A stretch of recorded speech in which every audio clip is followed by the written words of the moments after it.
not dead. You're all dead. Oh, you're dead.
needed to make it legal for the plaintiff to continue to lie down.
The world's first horror movie made in hallucinogenic Hypno-Vision. Hallucinogenic horrors not only on the screen, but in the audience all around you. It's a hallucinogenic nightmare.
He's watching you, he's watching me. Well, you think there might be any Girl Scouts in the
Go away! Go away! Tonight, I bring you blood. Master, Master, please give me some blood, Master. Go away! Go away from me! Tonight, when the sun sets, I will get all the blood you need. Now go away and don't bother me.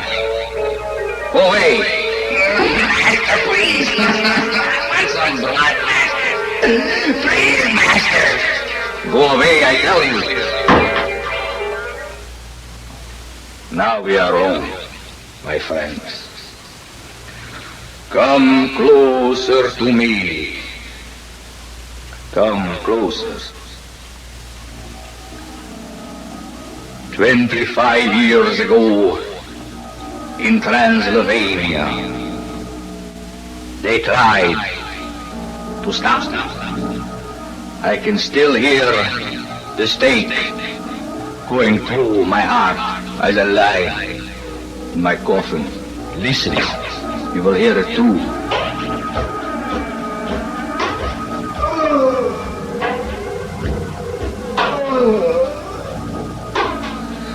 It brings back bad memories to think of this. But then my friend, Dr. Frankenstein, he came, removed the stake from my heart, and I am free to roam. So tonight, when you go to bed, remember, if you hear the flapping of wings,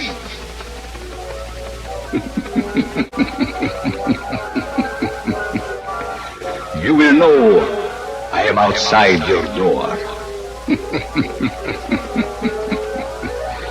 And if I want to, I can throw her into a roof just as easily as a bat.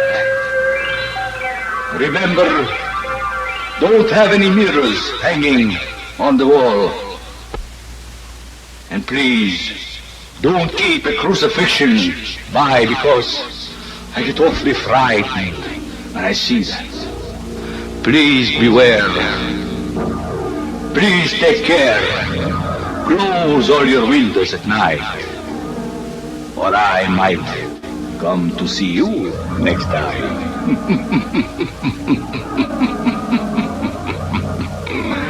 Well, I see you tonight, when everything is still and the moon is bright. Goodbye. Goodbye.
Wanton, something wicked is coming your way. She's the girl with the power to turn you on, to turn you off. Cross over into the occult for the initiation of the Virgin Witch. You don't believe in witches? You'd better believe in the Virgin Witch. She'll blow your mind.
Where the creep is,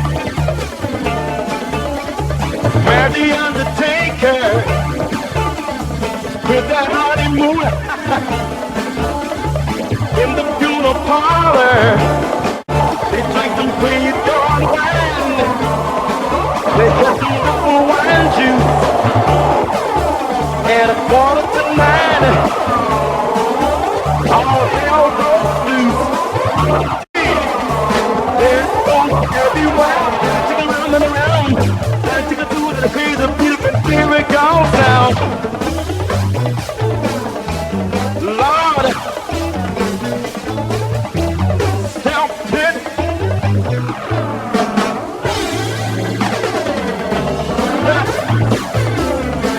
They did a graveyard creep, they did a graveyard creep. Can you hear me, man? Can you wait for a while?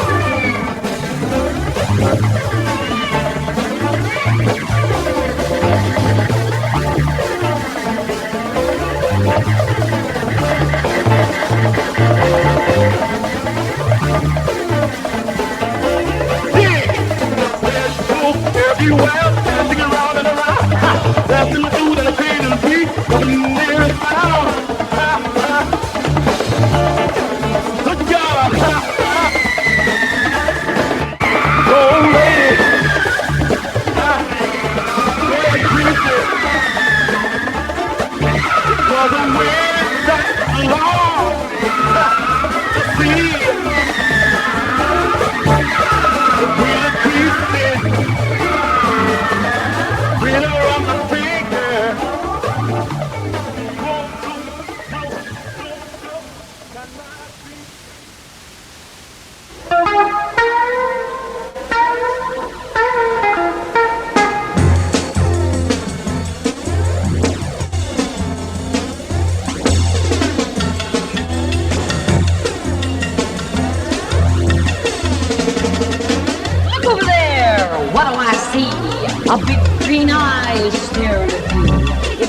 To the monster who's as fierce as a storm, and he demands you to scream when you hear his horn. Everybody scream! Louder, scream! One more time, scream!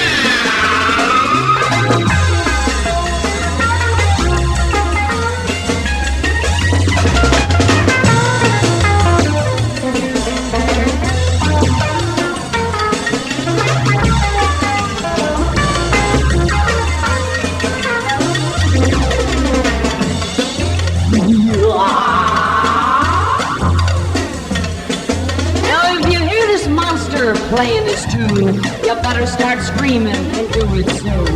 This monster's hurting, no wonder he's mean. He's got a thorn on his claw, so he wants you to scream. Everybody scream! Scream! One more time now!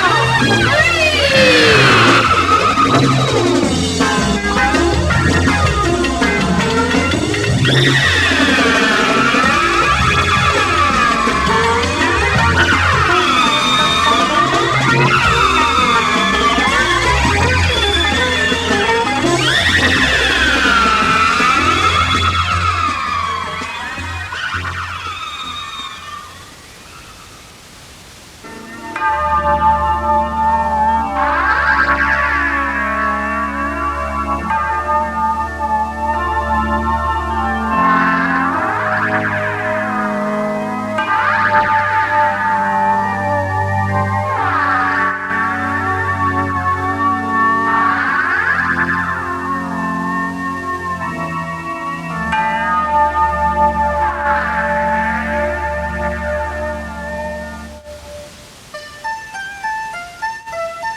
I think everybody likes Halloween now. Come on. Who isn't down with Halloween? It's pretty awesome. But it's interesting how it got started. You know, Halloween has a very storied history that a lot of people don't know. I mean, it's been well known that for centuries, October has been the month when the wall that separates the world of the living from the world of the dead is at its thinnest. The two dimensions between the spooky supernatural shit and the common everyday world that we live in, that membrane becomes very permeable in October for various reasons. And so for as long as they've been keeping records, it's October has been a month of restless spirits, witches, hell demons, vampire-related assaults, and of course tricks. Windows getting soaked, M80s in mailboxes. It goes back hundreds of years. Well, back in the old days, the terrified rural folks, they would try to appease the demons by putting out small gifts in October. They'd put out, fresh baked bread or seasoned meats, and sacrificial animals were a big thing. They would leave calves and goats and sheep out for the demons to take to spare the people in the home. Eventually, economics caught up with them, and they started using much smaller animals like mice and rats and gerbils and stuff as sacrifice. The dark powers didn't like this at first, but then we explained to them that these animals were fun-sized, and fun-sized entered the Halloween vocabulary as a way to give people shitty little candy bars instead of the candy bars they really want. Well, it went on this way for centuries. A horrific annual ordeal is what October was usually seen as. But then, in the year 1890, things started to change. A Frenchman named Jacques Lanterre, he shot and killed a ghost during a musical performance at Madison Square Garden in New York City. He was embraced immediately as a hero. Nobody had ever thought to shoot a ghost. But he did it, and the tales of his triumph became legendary. He became a bit of a matinee idol at the time. There were popular songs written about him, etchings made of him in every newspaper. He was invited to the very best homes to tell stories of how he killed a ghost, and people began to create images of him, hang effigies of him at their homes to scare off ghosts. They thought if somebody comes up and there's the image of Jacques Lanterre in the window, the ghost will probably beat it, because this guy was a ghost killer, the original ghost buster. Well, people festooned their homes with these carvings of Jacques, and they carved them out of apples and turnips, out of wood, fashioned them out of beef suet. Sometimes they would carve an entire ham to look like Jacques Lanterre. And in time, as it became something everybody did, his name became Americanized from Jacques Lanterre to Jack Lantern. And then in the late 1920s, members of the powerful Irish mafia further altered his name to Jack O'Lantern to try to claim some ethnic credit for the ghost killer, to claim that he was Irish all along. Well, that's how it was. We had jack-o'-lanterns trying to keep the ghosts and goblins at bay, and we offered increasingly cheap and easy-to-package treats to keep them away. Instead of mice and rats, eventually it just became baked goods and apples, and then later commercially produced candies.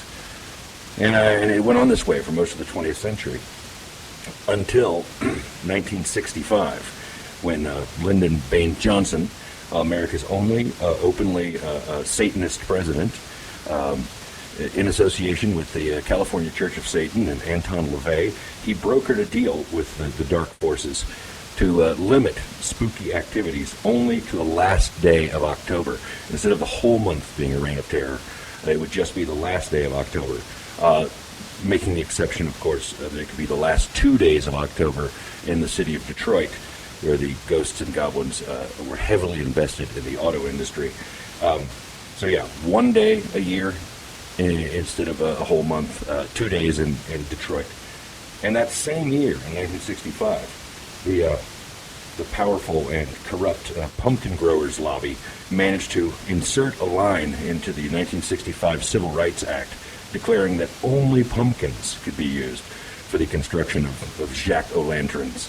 And a billion-dollar industry was born overnight that would have repercussions far beyond Halloween, eventually reshaping both the world of pies and of latte flavorings. I mean, the pumpkin, it replaced every other form of jack-o'-lantern in one line of legislation. And that's where we are. All these years later, we carve pumpkins, we hand out candy, and we celebrate that we've finally brokered an uneasy peace with the forces of darkness, the mummies and Frankensteins and Draculas that would otherwise all month long. Now, we're just going to hand them some candy, and hopefully they won't possess our children.